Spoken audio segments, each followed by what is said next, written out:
বিজয়নগরে রঘুনাথ নামের একজন মজুর থাকত, যে মজুরের কাজ করতে নিজের গ্রাম থেকে দূরে শহরে রোজ যাওয়া আসা করত। রঘুনাথের স্ত্রী ছিল লক্ষ্মী, আর তাদের দুটো সন্তান ছিল, মহেশ আর আশা। গোটা পরিবার খুশিতে ছিল। একদিনের কথা, রঘুনাথ প্রতিদিনের মতো মজুরের কাজ করতে শহরে গেল। আরও রোড ক্রস করছিল, আর একটা ট্রাকের সাথে ওর অ্যাক্সিডেন্ট হয়ে গেল। রঘুনাথকে হাসপাতালে ভর্তি করা হলো। ওর গোটা পরিবার দুঃখী ছিল, ছেলেমেয়েরা কাঁদছিল। লক্ষ্মী সবাইকে সামলানোর চেষ্টা করছিল। দেখো, বাবা সুস্থ হয়ে যাবে, তোমরা দুজন যদি এভাবে কাঁদো বাবার ভালো লাগবে না। বাবা কবে সুস্থ হবে? বলো না মা, খুব তাড়াতাড়ি। তোমরা দুজন চিন্তা করো না, আমি সব কিছু ঠিক করে দেব। কয়েকদিন কেটে গেল। রঘুনাথের অবস্থা একটু ভালো হলো, কিন্তু ও এখনো পর্যন্ত চলাফেরা করতে পারে না। একদিন যখন নার্স লক্ষ্মীর কাছে এলো, ডাক্তারবাবু আপনাকে ডাকছেন। লক্ষ্মী ডাক্তারের কেবিনে গেল। বোন, আমি আপনাকে মিথ্যে আশ্বাস দিতে চাই না। আপনার স্বামীর দুটো পায়ের অপারেশন অবশ্যই করতে হবে, তবে উনি চলাফেরা করতে পারবেন। কিন্তু আপনার পরিস্থিতি দেখে মনে হচ্ছে না যে আপনি এত খরচা করতে পারবেন। কত টাকা খরচা হবে ডাক্তারবাবু? প্রায় 20,000 টাকা। বাপরে! যদি ওনার অপারেশন না হয় তাহলে উনি কখনো চলাফেরা করতে পারবেন না। এখন আপনি নিজের মতো করে বুঝে নিন। যদি আপনি ওনার অপারেশনের জন্য টাকা জোগাড় করতে পারেন তাহলে খুব ভালো হবে। ঠিক আছে ডাক্তারবাবু, আমি চেষ্টা করছি। লক্ষ্মী চিন্তায় পড়ে গেল যে ও কিভাবে নিজের স্বামী চিকিৎসা করাবে। ও বাচ্চাদের সাথে বাড়িতে গেল আর নিজের গয়নাগুলো দেখতে লাগলো। এগুলো তো অনেক কম, এ দিয়ে তো 1 লাখ টাকাও পাওয়া যাবে না। সংসারও সামলাতে হবে, আরো চিকিৎসাও করাতে হবে, কিভাবে হবে সব? লক্ষ্মী নিজের গয়নাগুলো দেখছিল, তখনও 2 ছেলে মেয়ে ওর কাছে এলো। মা, তুমি কি এই মঙ্গলসূত্র আর বালা বিক্রি করে দেবে? আর কোনো রাস্তা খুঁজে পাচ্ছি না বাবা। মা, আমরা যদি সবাই মিলে টাকা রোজগার করি তাহলে কিভাবে? তুমি খুব ভালো ইডলি বানাও মা। যদি আমরা ইডলির দোকান দিই তাহলে সেটা তো আমরা করতেই পারি। তা দিয়ে কি এতগুলো টাকা জমা করা যাবে? 20 লাখ! মা, চেষ্টা তো করে দেখা যাক। ভগবান যদি চায় তাহলে খুব তাড়াতাড়ি জোগাড় হয়ে যাবে, আর বাবার চিকিৎসাও করাতে পারবো। অনেক বড় হয়ে গেছো তোমরা দুজন, চলো ইডলির ব্যবস্থার জোগাড় যন্ত্র করি। লক্ষ্মী আর ছেলেমেয়েরা বাড়িতে জিনিসপত্র জোগাড় করতে লাগলো। এই হলো চামচ আর প্লেটগুলো, এই হলো উনুন, এই হলো ইডলির কুকার। কিন্তু আমার মনে হচ্ছে এটা খুবই ছোট। ঠেলা গাড়িতে যদি বেশি লোক চলে আসে তাহলে তাড়াতাড়ি ইডলি বানাতে অসুবিধা হবে। তাহলে আমাদের কি করা উচিত মা? আমাদের নতুন ইডলির কুকার কিনতে হবে। আমার কাছে কিছু টাকা আছে, তাই দিয়ে বড় ইডলির কুকার হয়ে যাবে। ইডলির কুকার কেনার জন্য 3 জনে দোকানে গেল। দাদা, একটা বড় ইডলির কুকার দেখান তো। দোকানদার ওদের একটা ইডলির কুকার দেখালো। এর থেকেও বড় চাই। বোন শুনুন, এর থেকে বড় ইডলির কুকার আমার কাছে নেই। আজকাল এর থেকে বড় ইডলির কুকার তৈরি হয় না। সেটা কি করে সম্ভব? কিন্তু আপনি পুরো ইডলি কুকার কিনতে পারেন। পাশে একটা পুরনো বাসনের দোকান আছে, ওনার কাছে অবশ্যই বড় ইডলি কুকার পেয়ে যাবেন। আপনি ওখানে দেখে নিন। ঠিক আছে। লক্ষ্মী আর ওর ছেলে মেয়েরা পাশে দোকানে গেল। সেখানে লক্ষ্মী একটা পেতলের বড় ইডলি কুকার দেখতে পেল। দাদা, ওই বড় মাপের ইডলি কুকারের দামটা কত? ওই পুরনো মোটাটা? ওটার দাম হলো 500 টাকা। ঠিক আছে, ওটা আমাকে দিয়ে দিন। লক্ষ্মী আর বাচ্চারা ওই বড় ইডলি কুকারটা নিয়ে নিজেদের বাড়িতে ফিরে এলো। বাড়িতে পৌঁছে, মা, তুমি এই ইডলি কুকারটাই কেন কিনলে? পাশে তো কত চকচকে স্টিলের কুকার ছিল, তাহলে এটা পেতলেরটাই কেন? কারণ এটা হলো পেতলের। পেতলে ইডলির স্বাদ আরো ভালো হয় বাবা। তার চেয়েও ভালো আমরা এটা অনেক সস্তা দামে পেয়েছি। কিন্তু মা, আমাদের নতুন কুকার কেনা উচিত ছিল না? দেখো না, এটা কত নোংরা হয়ে রয়েছে। আশা, এটা হলো পেতলের, এক্ষুনি এটাকে ঘষলে চকচকে হয়ে যাবে। ঠিক আছে মা। লক্ষ্মী ওই ইডলি কুকারটা ধুয়ে দিল আর ওটা চমকাতে শুরু করলো। আরে বা, এটা তো চকচক করছে। আমি তো বলেইছিলাম। আর আশা, এই জন্যই বলা হয় ওল্ড ইজ গোল্ড। মা, এতে ইডলি বানিয়ে দেখো না। হ্যাঁ হ্যাঁ, বানাচ্ছি। লক্ষ্মী ওই ইডলি কুকারের থালাগুলোতে ইডলির গোলা ভরল আর ওটা গ্যাসে বসিয়ে দিল। এখন আমাদের 8 মিনিট অপেক্ষা করতে হবে, তাই না মা? হ্যাঁ একদম। দুই ছেলে মেয়ে ইডলি তৈরি হওয়ার জন্য অপেক্ষা করছিল। ওদের দুজনেরই নজর ছিল ঘড়ির কাঁটার দিকে। যেই ঘড়িতে 8 মিনিট হলো, হয়ে গেছে, 8 মিনিট হয়ে গেছে। হ্যাঁ হ্যাঁ, ধৈর্য ধরো, খুলছি আমি। যেই লক্ষ্মী কুকারটা খুললো, তখন কুকারের ভেতর থেকে ঝকঝকে আলো বেরোলো। সাদা আটা সোনালি হয়ে গেল কি করে? যেই লক্ষ্মী ওই ইডলিগুলো বাইরে বের করলো, তখন হকচকিয়ে গেল। এই ইডলিগুলো পাথরের কি করে হয়ে গেল? পাথরে নয়, সোনার। সোনার ইডলি। লক্ষ্মী একটা সোনার ইডলি নিয়ে শ্যাকরার কাছে গেল আর সেখানে তার কাছে ওটা পরীক্ষা করালো। এটা হলো খাঁটি সোনা।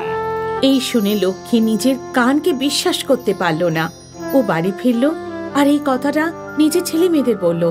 তখন ওরা আনন্দে লাফাতে লাগলো। আমাদের কাছে কতগুলো সোনার ইডলি আছে। মা, এগুলো বিক্রি করে আমরা বাবার চিকিৎসা করাতে পারবো। হ্যাঁ, এখানে এতগুলো সোনা আছে যে আমরা ভাবতেও পারবো না বাচ্চারা। কিছুদিন পর লক্ষ্মী দুটো সোনার ইডলি শ্যাকরার কাছে বিক্রি করে দিল আর তা থেকে পাওয়া টাকা নিয়ে নিজের স্বামী রঘুনাথের পায়ের অপারেশন করালো। রঘুনাথ আবার হাঁটতে চলতে লাগলো।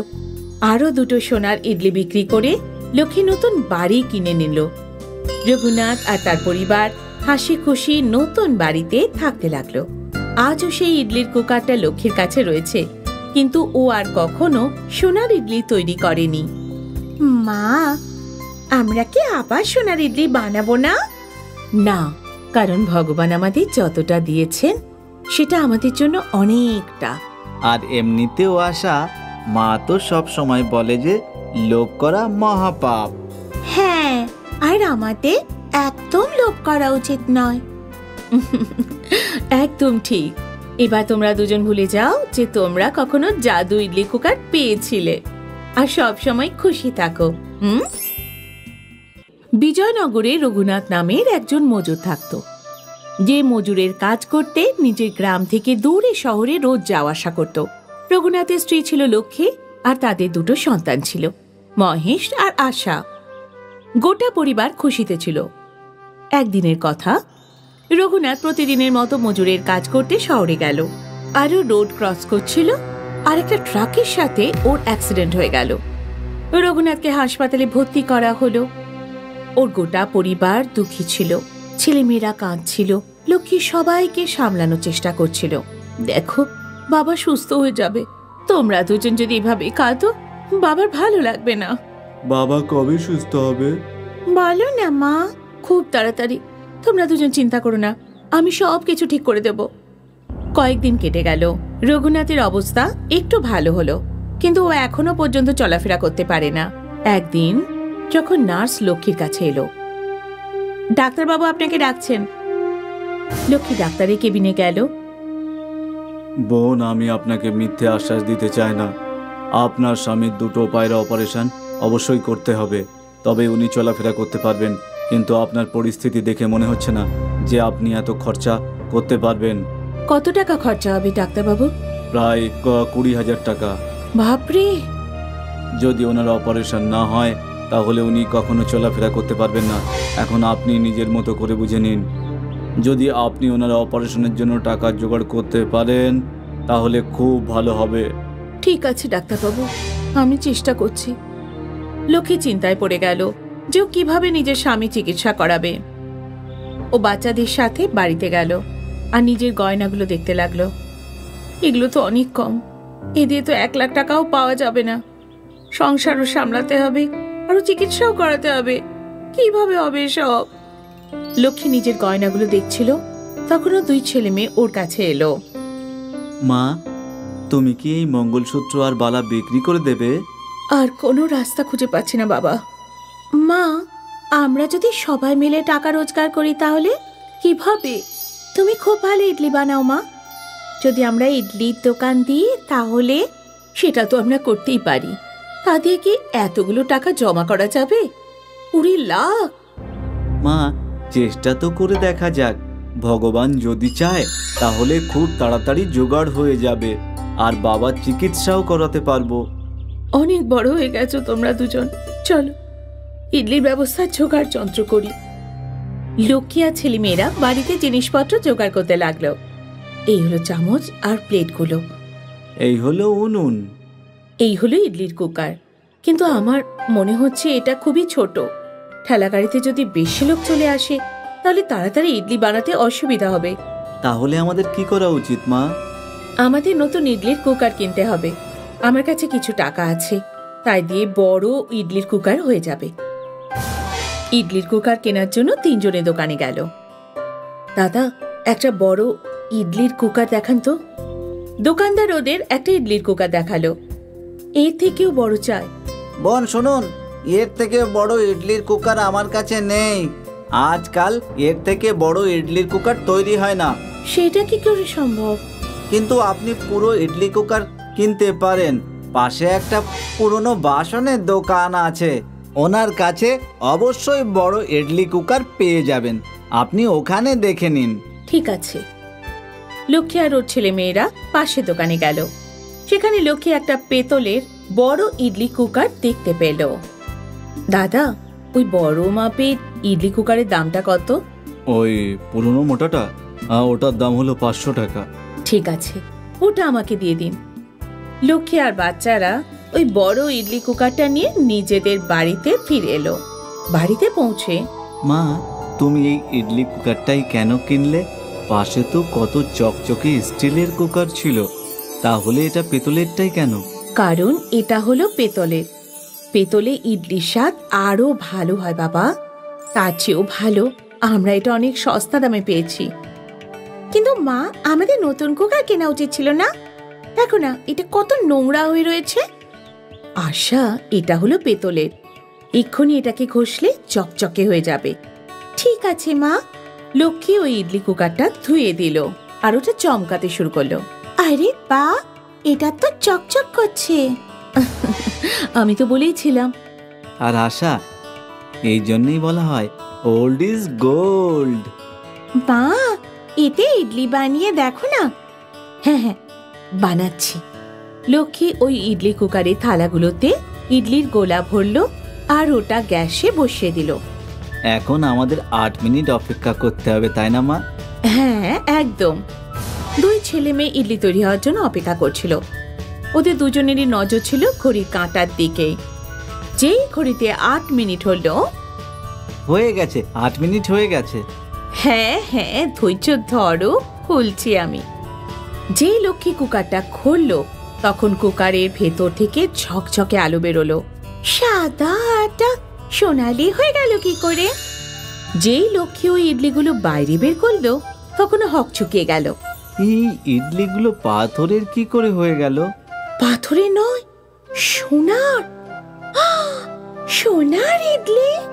লক্ষ্মী একটা সোনার ইডলি নিয়ে শ্যাকরার কাছে গেল আর সেখানে তার কাছে ওটা পরীক্ষা করালো। এটা হলো খাঁটি সোনা। এই শুনে লক্ষ্মী নিজের কানকে বিশ্বাস করতে পারল না। ও বাড়ি ফিরল আর এই কথাটা নিজের ছেলে মেয়েদের বলল। তখন ওরা আনন্দে লাফাতে লাগলো। আমাদের কাছে কতগুলো সোনার ইডলি আছে। মা, এগুলো বিক্রি করে আমরা বাবা চিকিৎসা করাতে পারবো। হ্যাঁ, এখানে এতগুলো সোনা আছে যে আমরা ভাবতেও পারবো না বাচ্চারা। কিছুদিন পর লক্ষ্মী 2টো সোনার ইডলি শ্যাকরার কাছে বিক্রি করে দিল আর তা থেকে পাওয়া টাকা নিয়ে নিজের স্বামী রঘুনাথের পায়ের অপারেশন করালো। রঘুনাথ আবার হাঁটতে চলতে লাগলো। আরো 2টো সোনার ইডলি বিক্রি করে লক্ষ্মী নতুন বাড়ি কিনে নিল। রঘুনাথ আর তার পরিবার হাসি খুশি নতুন বাড়িতে থাকতে লাগলো।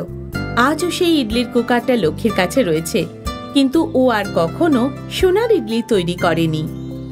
মা, আমরা কি আবার সোনার ইডলি বানাবো না? না, কারণ ভগবান আমাদের যতটা দিয়েছেন সেটা আমাদের জন্য অনেকটা। আর এমনিতেও আশা, মা তো সব সময় বলে যে লোভ করা মহাপাপ। হ্যাঁ, আর আমাদের একদম লোভ করা উচিত নয়। একদম ঠিক। এবার তোমরা দুজন ভুলে যাও যে তোমরা কখনো জাদু ইডলি কুকার পেয়েছিলে, আর সব সময় খুশি থাকো। অনেক বছর আগে একটা ছোট গ্রামে দুটো লোক দুজনের খুব ভালো পড়শি ছিল। ওদের নাম ছিল নানু আর ধানু। দুজনেরই ছোট ছোট দুটো কুঁড়ে ঘর ছিল সমুদ্র তটের সামনে, যেখানে দুজনে দুজনের বউয়ের সাথে থাকতো। দুজনেই নিজেদের ছোট ছোট একটা কামরা বানিয়েছিল। মনু গরিব হওয়ার কারণে দুঃখী হয়ে থাকতো। অধিকাংশ সময় না খেয়ে থাকতে হতো। এই জন্যই সে সব সময় পূজা পাঠ করত। একদিন গাছের দেবতা ওর পুজোয় খুশি হয়ে যায় আর ওর কাছে আসে। বলো তোমার কি চাই, ভালো মানুষ? হে ঠাকুর, তুমি আমার প্রার্থনা শুনেছ।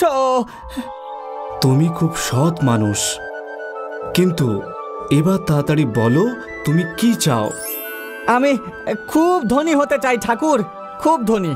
তথাস্তু। সত্যি করে? কিন্তু মনে রেখো, খুব সহজে ধনী হওয়া যায় না।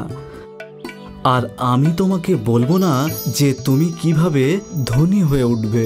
তোমাকে নিজেকেই খুঁজে নিতে হবে। ঠিক আছে ঠাকুর, আপনাকে অনেক অনেক ধন্যবাদ ঠাকুর। মনুর বারান্দায় অনেক লম্বা লম্বা নারকোলের গাছ ছিল, কিন্তু ও কোনো দিনই এই গাছগুলোর দিকে তাকিয়েও দেখেনি। খুব তাড়াতাড়ি এই নারকেলগুলো পেকে যাবে, কেননা এইবারে এই নারকেলগুলো পেরে বিক্রি করলে আমরা যদি পয়সা পাই। ও ভাগ্যবতী, খুব তাড়াতাড়ি আমরা অনেক ধনী হয়ে যাব। তাই আর এই নারকেলের কথা চিন্তা করার কোনো দরকার নেই, শুধু অপেক্ষা করো। মনু এটা জানতো না যে ভগবান নারকেলের ওপরই তার কৃপাদৃষ্টি রেখে দিয়েছিল। এর মধ্যে দিয়ে ভগবান পরীক্ষা নিতে চাইছিলেন। খুবই অদ্ভুত ব্যাপার। কাল পর্যন্ত তো এই নারকেলগুলো ছোট ছোট ছিল, কিন্তু আজ একদম পেকে গেছে দেখে মনে হচ্ছে। তোমারও মনে হচ্ছে না এটা? সত্যি কালকে নারকেল ছোট ছিল আর আজকে এত বড় হয়ে গেছে? হ্যাঁ, তুমি ওপরে গিয়ে একবার দেখার চেষ্টা তো করতে পারো। যাও, এগুলো বাজারে গিয়ে বেচে দাও। আজকেই করতে হবে, কিন্তু আজকে তো আমার কাজ করতে ইচ্ছেই করছে না। কিন্তু নারকেলগুলো পেকে গেছে, ওগুলো তো তোমার জন্য আর অপেক্ষা করে থাকবে না। না, আজকে করব না। আজকে আমার কাজ করার একটু ইচ্ছা নেই। আরে নারকেলগুলো তো গাছ থেকে উড়ে যাবে না, ওইসব আমি কালকেই করে নেবক্ষণ। যাই হোক, কেউ কখনো অলস লোককে দিয়ে কোনোদিন কাজ করাতে পেরেছে? কিন্তু মনু যখন নিজের অলসতা দেখাচ্ছিল, ওই রাতেই ধানু বারান্দায় বসেছিল। দম দমা দম দম দম, আজকের রাত কি সুন্দর রাত। এই রাতে সব চমৎকার হয়। যদি আমার সাথে এমন চমৎকার হতো, যদি আমিও অনেক ধন পেয়ে যেতাম।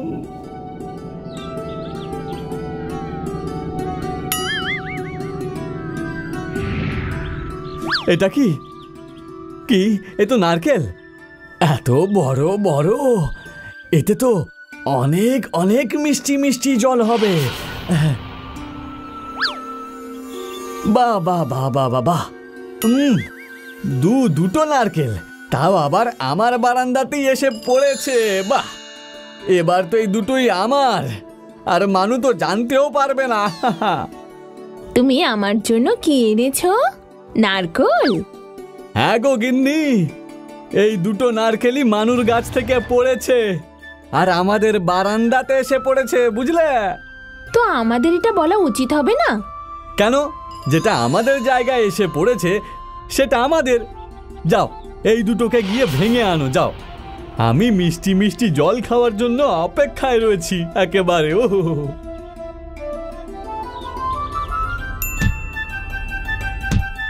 এটা কি? হে ঠাকুর, এটাতে তো সোনার মুদ্রা রয়েছে। এই নারকেলটাতে সোনার মুদ্রা রয়েছে।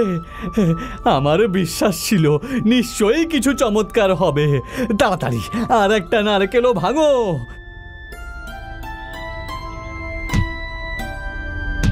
দুটো নারকেলে দুটো সোনার মুদ্রা। আমি তো ভাগ্যবান হয়ে গেলাম। আমি ঠিক জানি ওই নারকেল গাছের সব নারকেলে সোনার মুদ্রা রয়েছে। একটু ভেবে তো দেখো, আমরা যদি সব পয়সা পেয়ে যাই তাহলে তো আমরা বড়লোক হয়ে যাব। এবার শুধু দেখতে থাকো গিন্নি, ওই মানু কখনো টেরটিও পাবে না যে এই নারকেলগুলোতে কি আছে। এবার তোমার চালাক স্বামীর চালাকি দেখো, বুঝলে? আরে মানু, কি সুন্দর সকাল বল, তাই না? হ্যাঁ, তা তো বটে। মনে হচ্ছে তোমার নারকেলগুলো বড় হয়ে গেছে। এবার কি তুমি এগুলো কাটবে নাকি? হ্যাঁ, জানি না, এখন আমার কাজ করার কোনো ইচ্ছাই নেই। ধানু ভাই, আমার তো কখনোই লাগে না ও কোনোদিন এই নারকেলগুলো পারতে পারবে। তুমি তো জানোই আমার স্বামী কতখানি অলস ধরনের মানুষ। চিন্তা করো না, সবাই এত লম্বা নারকেল গাছে উঠে নারকেল পারতে পারে না গিন্নিমা। মনে হয় ও ভয় পায়। যদি তুমি চাও তাহলে আমি ওই নারকেলগুলো পেরে আনতে পারি। হ্যাঁ, তাহলে যদি তুমি চাও তাহলে আমি নারকেলগুলো বাজারে গিয়ে বিক্রি করেও আসতে পারি, আর বিক্রি করে টাকাগুলো তোমায় দিয়ে দেব। কে তুমি কি সেটা করবে? হ্যাঁ, নিশ্চয়ই। এতে আর তেমন কোনো সমস্যা নেই। আর যদি তুমি চাও তাহলে আমি এই গাছটাও কিনে নিতে পারি। তা তুমি এত কি ভাবছো বলো তো মানু? আমি তোমার সব সমস্যা মিটিয়ে দেব, আর তুমি তোমার টাকাও পেয়ে যাবে। না না ভাই, গাছটা আমি বিক্রি করব না। মাফ করো, আমার ঠাকুরদা ওই গাছটা লাগিয়েছিল, তুমি তো জানোই। আচ্ছা ঠিক আছে, কিন্তু এই নারকেলগুলো তুমি আর কাউকে বেচবে না, ঠিক আছে? এইটুকু তো আমার জন্য করতেই পারো। ঠিক আছে, নারকেলগুলো তোমাকেই দেব, প্রতিজ্ঞা করছি। চলো হাত মিলাই। এইভাবে ধানু আর তার বউ অলস মানুষকে লুটতে থাকে। ধানু গাছে উঠে নারকেল পেড়ে আনতো আর বাজারে গিয়ে বিক্রি করার নাটক করত, কিন্তু আসলে ও নারকেলগুলো নিজের বাড়িতে নিয়ে আসতো আর সত্যি করে প্রত্যেকটা নারকেল থেকে একটা করে সোনার মুদ্রা পেত। আর এইভাবেই ধানু আর তার পরিবার মানুকে বোকা বানিয়ে ধনী হতে লাগলো। ওই জাদুর নারকেল গাছটা নারকেল দিতে থাকলো আর ধানু সেগুলো বেচতে থাকলো। এইভাবে ধানুর বাড়ি বড় হতে লাগলো, আর এইভাবে খুব তাড়াতাড়ি সে গ্রামের সব থেকে ধনী ব্যক্তি হয়ে গেল। আর অন্যদিকে মানু, যে কিছুই বুঝতে পারছিল না, শুধুমাত্র কিছু টাকার বিনিময়ে ধানুকে নারকেল বিক্রি করে যাচ্ছিল। কিন্তু মানুর বউ খুব বুদ্ধিমতী ছিল।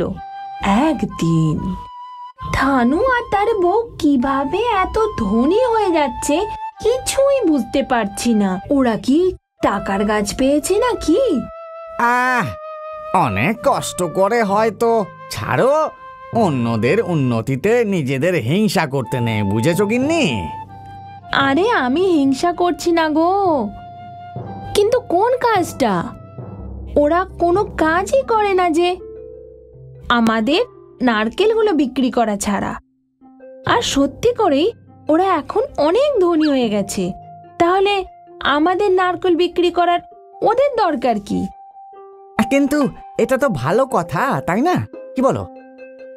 আমার তো মনে হচ্ছে কিছু একটা ব্যাপার আছে। ওরা যেদিন থেকে আমাদের নারকেল বিক্রি করা শুরু করেছে না, তখন থেকে ধনী হতে শুরু করেছে। তুমি নিজের অলসতা ছাড়ো আর ব্যাপারটা গিয়ে দেখো তো মনু। একবার একটা কথা তোমার মাথায় ঢুকে গেলে ঠাকুর এসেও সেটাকে সরাতে পারবে না। ঠিক আছে, তাহলে আজকে রাতে আমি গিয়ে দেখব। ওরা দুজনে ওখানে আছে, চলো গিয়ে দেখি কি করছে।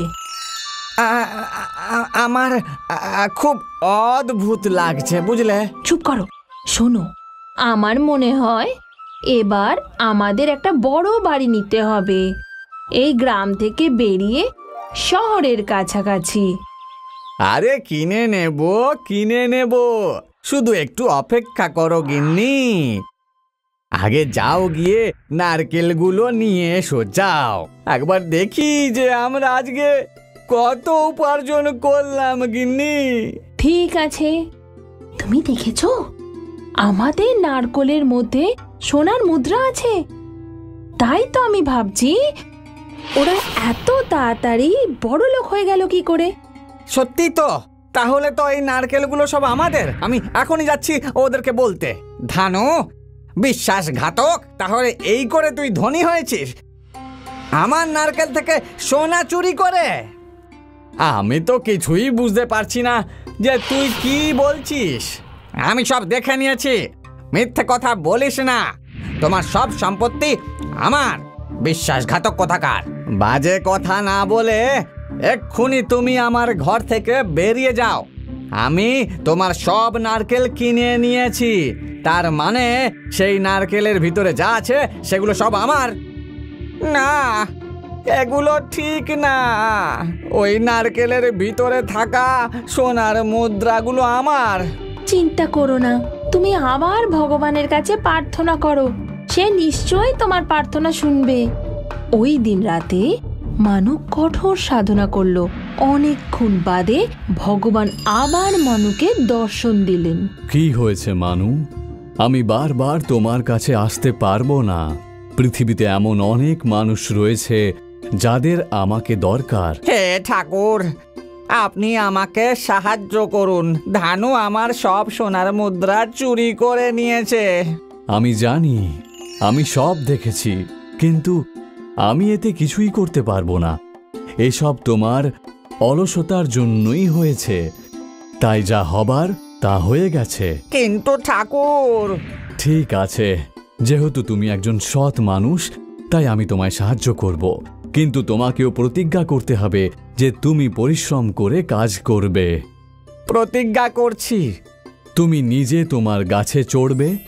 হ্যাঁ ঠাকুর, নিশ্চয়ই আমি করব, কিন্তু আমি ওই চোর ধানুকেও শিক্ষা দিতে চাই। চিন্তা করো না, ও একজন বিশ্বাসঘাতক। ও যা করেছে তার শাস্তিও নিশ্চয়ই পাবে। এখন থেকে মানু আর আমাকে নারকেল বিক্রি করবে না, তাই আমাকে এবার থেকে নারকেল চুরি করে নিতে হবে।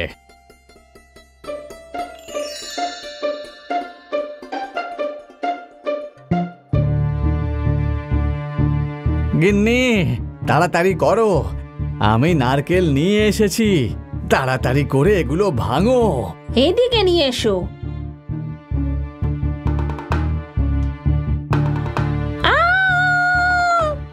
কি হলো?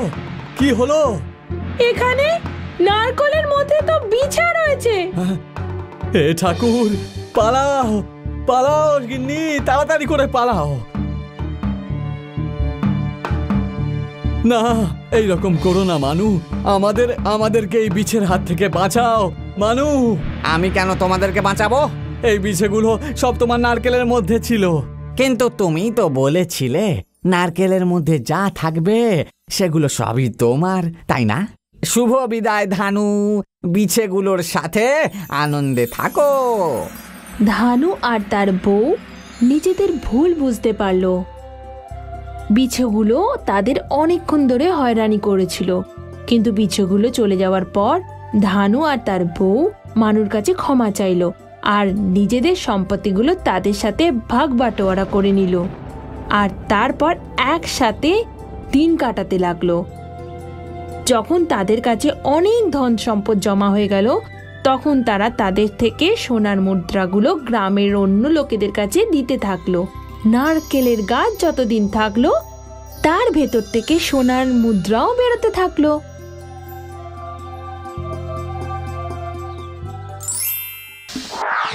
আম্মা নামে একজন নামকরা ধোসা বিক্রেতা ছিল।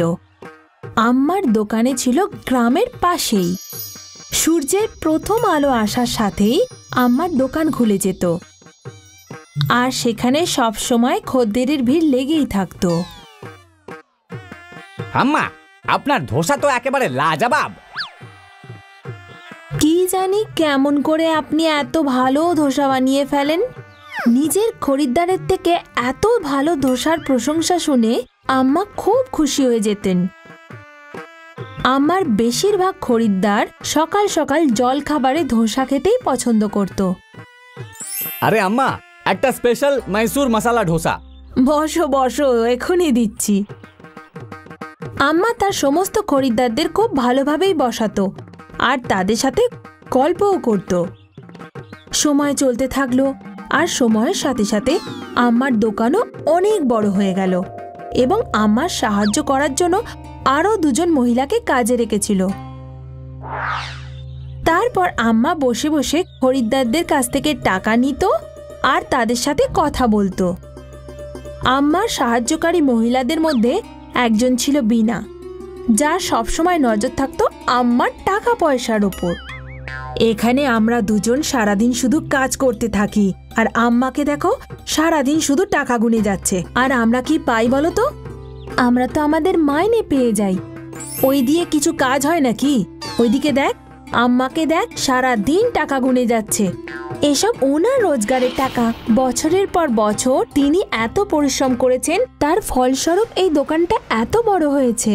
আমি তো তোকে সেটাই বোঝানোর চেষ্টা করে চলেছি। আমাদের নিজেদের দোকান তৈরি করে পরিশ্রম করা উচিত। না রে বাবা না, এসব আমার দ্বারা হবে না। আমার জন্য এই মাইনেই তো ঠিক আছে রে। বিনা অনেক বোঝানোর চেষ্টা করলো, কিন্তু লক্ষ্মী তার কোনো কথাই শুনতে চাইল না। বিনা অনেক দিন ধরে তার নিজের দোকান করার কথা ভাবতে লাগলো। অবশেষে একদিন বিনা তার নিজের ধোসার দোকান খুলেই ফেলল। আম্মার 10 টাকা করে ধোসা বিক্রি করত, কিন্তু বিনা ধোসার দাম 8 টাকা করে দিয়েছিল। আস্তে আস্তে বিনার দোকানে সব খরিদ্দারের ভিড় লেগে গেল। এই দেখে বিনা খুব আনন্দ পেল, কিন্তু শীঘ্রই তার মধ্যে অহংকার এসে গেল। আম্মা খুবই সাধারণ ছিল এবং সে তার খরিদ্দারদের সাথে খুব ভদ্রভাবে কথা বলতো, কিন্তু বিনার অহংকার খুবই বেড়ে গিয়েছিল। দিদি, একটা মশলা ধোসা দিন তো। হ্যাঁ হ্যাঁ দিচ্ছি, তোমাকে কিন্তু 10 মিনিট অপেক্ষা করতে হবে। ঠিক আছে দিদি। বিনা সব সময় তার খরিদ্দারদের দীর্ঘক্ষণ অপেক্ষা করিয়ে রাখতো। এই নাও তোমার মশলা ধোসা। দিদি, আমাকে ওই সবুজ চাটনিটা একটু দাও না। দিলাম তো সবুজ চাটনি, আর কত দেব? বিনা মাঝে মধ্যেই ছোটখাটো ব্যাপার নিয়ে তার খরিদ্দারদের সঙ্গে ঝগড়া করত। কিছুদিন পরে বিনার অহংকার এত বেড়ে গেল যে সে ভাবলো সে যাই করুক না কেন খদ্দের তার কাছেই আসবে। কেননা আমার ধোসার দাম কম, তাই সব খরিদ্দার আমার কাছেই আসবে। রোজ রোজ সকাল 6টায় দোকান খুলে আমি পরিশ্রান্ত হয়ে গেছি।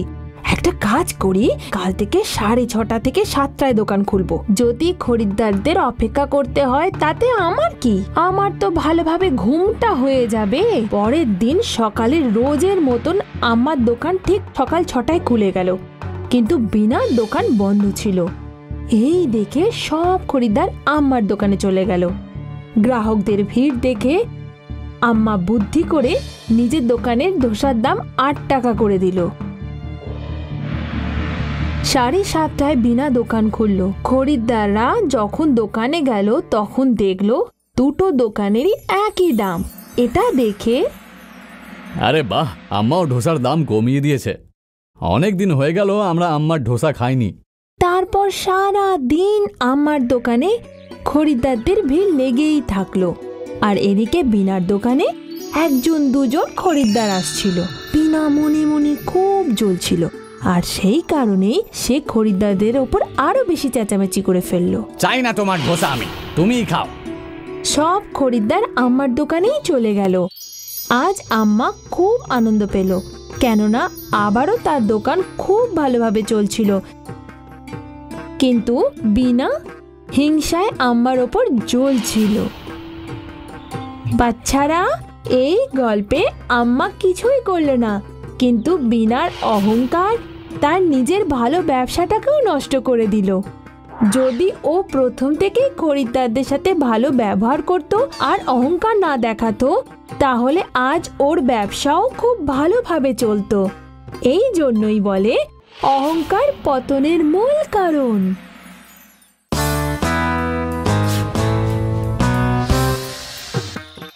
দক্ষিণ ভারতের একটি গ্রামে রমা আর তার স্বামী চিনাপ্পা থাকত।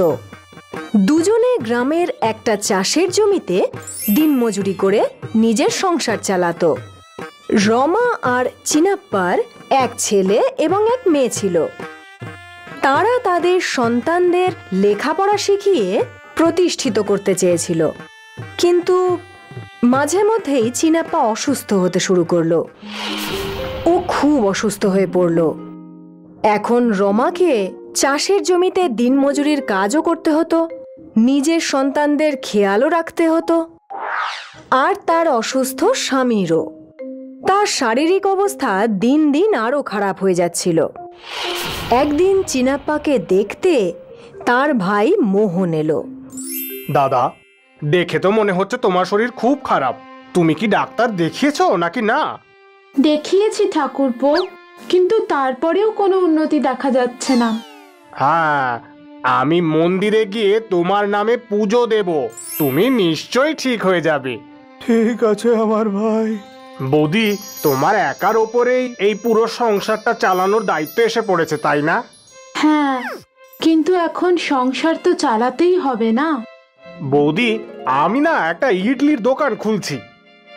তুমি কি সে দোকানে গিয়ে ইডলি বানাতে পারবে? এর ফলে তুমি কিছু টাকাও হাতে পেয়ে যাবে, আর তোমার এই আর্থিক পরিস্থিতিও অনেকটাই বদলে যাবে। আমার এই ব্যবসায় যা লাভ হবে সেটা আমরা দুজনে মিলে ভাগ করে নেব। হ্যাঁ, ঠিক আছে ঠাকুরপো। আর পরের দিন থেকে রমা মোহনের দোকানে ইডলি বানাতে লাগলো। গ্রামের সবার রমার তৈরি করা ইডলি খুব পছন্দ হলো। দেখতে দেখতে রমার বানানো ইডলি বিখ্যাত হয়ে গেল। দোকানে রোজ গ্রাহকেরা ভিড় করতে শুরু করলো। রমা ও মোহন দুজনেই খুব খুশি ছিল, কারণ ব্যবসা থেকে দুজনেই লাভবান হচ্ছিল। উপার্জিত হওয়া লাভের টাকায় রমা চিনাপ্পাকে ভালো চিকিৎসা করালো, আর কিছুদিনের মধ্যেই চিনাপ্পা একদম সুস্থ হয়ে গেল। এভাবে 2 মাস কেটে গেল। রমা আর মোহনের দোকানে গ্রাহকেদের ভিড় ক্রমাগত বেড়েই চলেছিল। আর আজ রমা ভাবল, এই এত লোকের ভিড় শুধুমাত্র আমার ইডলির জন্যই তো, তাহলে আমার তো লাভের ওপর বেশি অধিকার। মোহন তো শুধু জিনিসপত্র কিনে এনে দেয় আর সব খদ্দেরদের ইডলি পরিবেশন করে, তাহলে তো ওর লাভের সমান অংশ পাওয়া উচিত না? সন্ধ্যের সময় যখন লাভের অংশ দুজন ভাগাভাগি করছিল, তখন ঠাকুরপো, সব ইডলি তো আমিই বানাই। যদি আমার ইডলি এত সুস্বাদু না হতো তাহলে তোমার এত লাভ হতোই না। সে তো ঠিকই বৌদি, তোমার হাতে বানানো এই ইডলি সত্যিই অসাধারণ। তাই তার জন্য আমার তো লাভের উপর বেশি অধিকার থাকা উচিত। কিন্তু বৌদি, এটা তো ঠিক না। আমিও সারাদিন খুব পরিশ্রম করি, তারপর আমরা এত টাকা রোজগার করি। তার মানে আমরা দুজনেই সমান সমান পরিশ্রম করি, আর তাই এই লাভের অঙ্কের উপরেও আমাদের সমান অধিকার আছে। না ঠাকুরপো, এবার তুমি ভুল কথা বলছো। তাই যদি হয় তাহলে কালকে থেকে অন্য কোনো ইডলি বানানোর লোক খুঁজে নিও। রমা মোহনের সাথে রাগারাগি করে নিজের বাড়ি ফিরে এলো। আর পরদিন থেকে গ্রামে 2টো ইডলির দোকান বসলো। একটা রমার, যেখানে সে নিজেই ইডলি বানাতো আর বিক্রি করছিল, আর একটা মোহনের, যেখানে অন্য এক মহিলা ইডলি বানাচ্ছিল। রমার নতুন দোকান দেখে গ্রামবাসীরা সবাই তার দোকানের দিকে চলে গেল, কিন্তু রমা একা ছিল। ও এতজন গ্রাহকদের একা সামলাতে পারছিল না। অবশেষে গ্রাহকেরা অপেক্ষা আর না করে মোহনের দোকানে ফিরে এলো, যেখানে মোহন অন্যান্য দিনের মতোই সমস্ত গ্রাহকদের ভালোভাবে ইডলি পরিবেশন করছিল। এই ঘটনা রোজ হতো। আর দেখতে দেখতে গ্রামবাসীরা মোহনের ইডলির দোকানেই ইডলি খেতে যেত। এখন রমা একা নিজের দোকানে দাঁড়িয়ে আফসোস করত। এটা আমি কি করলাম? আমি তো ভেবেছিলাম ইডলি বানানোটাই আসল কাজ, কিন্তু না, মোহনের খদ্দের সামলানোটাও একটা অনেক বড় কাজ ছিল। অন্ততপক্ষে আমি যখন মোহনের সাথে ছিলাম আমি ভালো টাকা রোজগার তো করতাম, কিন্তু আমার ইডলির দিকে এখন কেউ ফিরেও তাকায় না। রমা নিজের ইডলি নিয়ে খুব অহংকার করত, যা এখন চূর্ণ হয়ে গিয়েছিল। সেই জন্যই কথায় আছে যে অহংকার কাঁচের মতো হয়, যা অবশ্যই ভাঙে।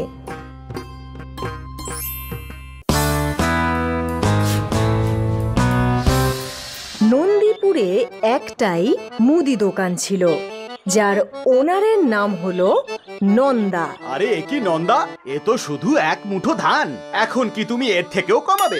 হ্যাঁ হ্যাঁ, কেন করব না? এইভাবেই যদি সারাদিনে প্রত্যেককে এক মুঠো করে ধান বেশি দিয়ে দিই, তাহলে আমার ব্যবসা তো বন্ধই হয়ে যাবে। পুরো নন্দীপুরেই নন্দার কিপটেমোর কথা সবাই জানত। নন্দা তার স্বামী ধানিরামকেও দাবিয়ে রাখত, আর তাদের ছেলে দীপকেরও কখনো কোনো ইচ্ছে পূরণ হয়নি। বাবা, সামনের মাসে আমার জন্মদিন আসছে। তুমি তো বলেছিলে যে তুমি আমার জন্য নতুন সাইকেল কিনে আনবে। তুমি এইবারে আমার জন্য সাইকেল আনবে তো? কোনো দরকার নেই নতুন সাইকেলের। কিন্তু তোমরা বলেছিলে তো। ও যখন এত বায়না করছে তাহলে ওকে কিনেই দি। নতুন সাইকেল টাইকেল মানে তো শুধু টাকা নষ্ট করা। আরে 4 বছর আগেই তো নতুন সাইকেল দিয়েছিলাম। কিন্তু মা, 4 বছর আগে আমি এইটুকু ছিলাম, আর এখন আমি বড় হয়ে গেছি। এখন আমি ওই সাইকেলটা আর চালাতে পারি না। আহা, এসেছে আমাকে শেখাতে যে তুমি বড় হয়ে গেছো, যেন আমি তো কোনোদিন ছোটই ছিলাম না। কিন্তু মা, আমার কথাটা তো শোনো। আমি বলে দিয়েছি তো, ব্যাস। বেচারা দীপক তার বাবার দিকে তাকিয়ে রইল, কিন্তু ওনার কোনো সাহস ছিল না নন্দার ওপরে একটাও কথা বলার। আর তারপর রেগে গিয়ে দীপক বাড়ির থেকে বেরিয়ে গেল। দীপক উদাস হয়ে একটা গাছের নিচে বসেছিল। সেই সময় তার 2 বন্ধু নকুল আর সোহম সেখানে এলো। কি হয়েছে? মা বাবার কাছে মার খেয়েছিস? না। তাহলে কি হয়েছে? কেন এখানে মুখ নিচু করে বসে আছিস? আর কি হবে, এবারেও মা নতুন সাইকেল দেবে না বলে বারণ করে দিল। তুই আর তোর ওই মা, উনি এত কিপটে কেন রে? জানি না রে। এই গ্রামে আমাদের এত বড় দোকান আছে, আর এই আমি যে প্রত্যেক দিন একটা চকলেট পর্যন্ত খেতে পাই না। তাতে কি, না বলেই খেয়ে নে। না না, যদি মা জানতে পেরে যায় তাহলে মা আমাকে খুব মারবে। না রে ভাই, না, আমি মার খেতে চাই না। আচ্ছা ঠিক আছে, এই নে, তুই আমার টফি খেয়ে নে। আমি বাবাকে বলে আরো আনিয়ে নেব। বন্ধুর দেওয়া টফিটা দীপক খেয়ে নিল, আর সে বাড়িতে ফিরে এলো। বাড়িতে ফিরে সে তার বাবার কাছে বসে সাইকেল কিনে দেওয়ার জন্য বাবাকে পটাতে লাগলো। কি তখন থেকে খুশুর ফুসুর চলছে তোমাদের? কিছুই নয়। ঠিক আছে, এসো খাবার খেতে বসো।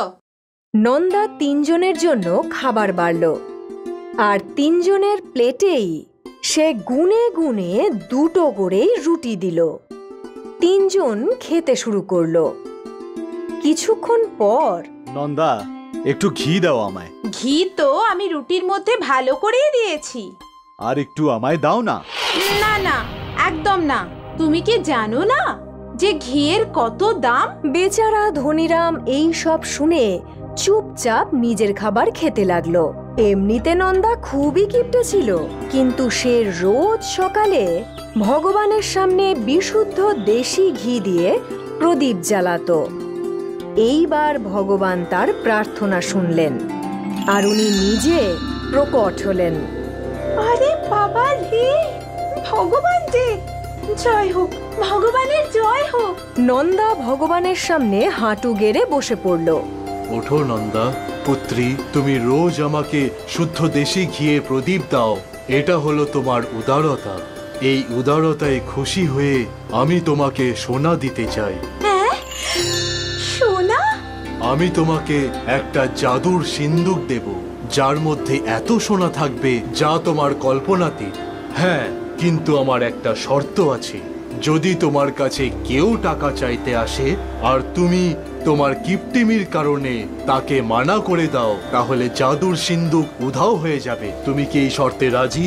হ্যাঁ হ্যাঁ, এত সোনা দানা থাকলে তাহলে কে টাকা দেবার জন্য এত ভাববে? ভগবান একটু হাসলেন আর উনি নন্দাকে সেই জাদু সিন্দুক দিয়ে দিলেন। যেই না নন্দা সেই জাদু সিন্দুক খুলল, তখন তার চোখ ছানা বড়া হয়ে গেল। তারপর নন্দা সেই জাদু সিন্দুক নিজের আলমারিতে রেখে দিল আর রোজের মতোই সে তার ছেলে ও স্বামীর জন্য রান্না করতে শুরু করে দিল। কিন্তু এবার সে খুব খুশি ছিল। সকাল গড়িয়ে দুপুর হলো আর ধনীরাম দীপককে স্কুল থেকে নিয়ে এলেন। ধনীরাম নন্দার কাছে গেল। নন্দা, আমি বলছিলাম যে দীপকের জন্মদিন তো এসেই গেল, আর এবার ওকে একটা সাইকেল আমাদের কিনে দেওয়া উচিত। আর প্রত্যেকবারের মতো নতুন সাইকেলের কথা শুনে, না, একদম না, এই বলেই নন্দা চুপ করে গেল। জাদু সিন্দুকের কথা তার মনে পড়ল আর তখন সেই মুহূর্তে সে আলমারির দিকে গেল। সেই সিন্দুক উধাও হয়ে গিয়েছিল। হায় রে আমার জাদু সিন্দুক! সকালবেলায় তো ভগবান আমাকে দিল, আর দুপুর বেলার মধ্যেই উধাও হয়ে গেল।